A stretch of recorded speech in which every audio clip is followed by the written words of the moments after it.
Welcome to This is Getting Old, Moving Towards an Age-Friendly World. I'm your host, Melissa Batchelor, and today I'm going to be talking to you about Alzheimer's disease and driving, and 5 signs that it may be time to take the car keys.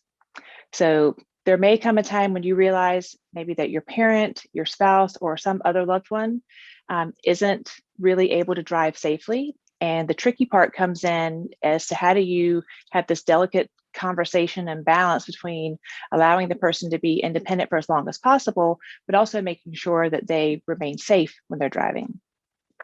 In the early phases of someone having issues with their memory or their thinking, they may be able to drive back and forth to places that they've been all the time. So they'd be able to get to the grocery store and back, get to the bank, because those are familiar patterns. And as long as nothing comes out of the blue, they're going to be fine to continue to drive.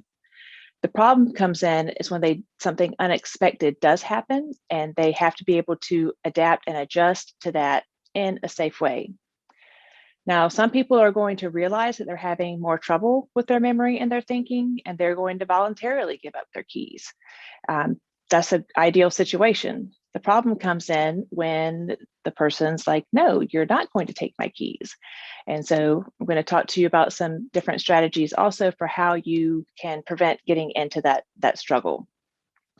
So let's get into the 5 signs. So the first sign is that you need to have good vision. And this is not only short and long distance vision, but keeping in mind changes of peripheral vision. And so your healthcare provider can help to assess peripheral vision. And when someone, even with just normal aging, we lose peripheral vision by 20 to 30% by the time we're in our 70s or 80s. So sometimes the first sign that a person's having trouble with their driving is they actually get into an accident. So have that evaluated. Make sure that you're wearing glasses if you are driving, because you do have to be able to see the road. The second thing is you need to have good hearing, and you need to be able to hear what's going on so that you can hear car horns beeping at you, you can hear other cars approaching, and you need to be able to hear warning sounds. So if you know that you have issues with hearing, if you want to be a safe driver, you need to wear your hearing aids.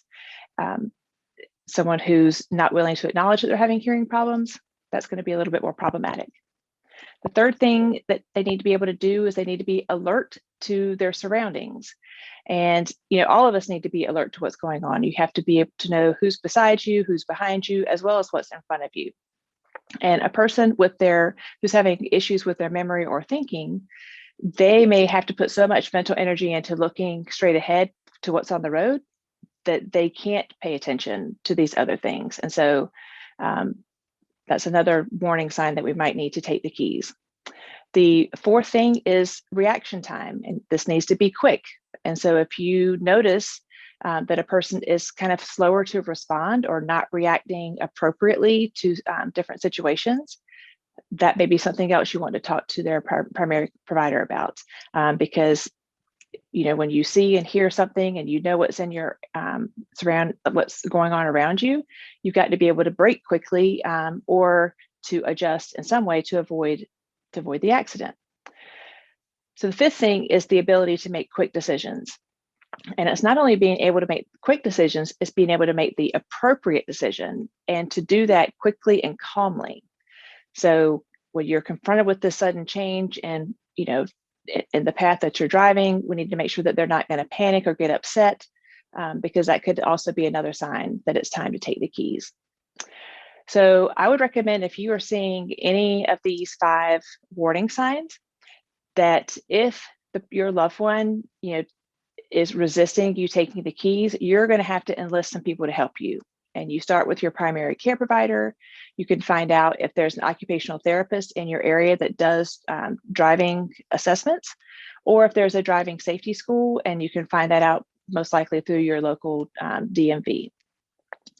And the reason you want to enlist these people is you want one of them to be the bad guy. Like, that's the person that took their car keys from them, not you as their caregiver.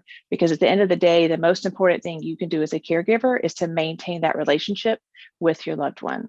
So thank you for listening to this podcast or tuning into the video.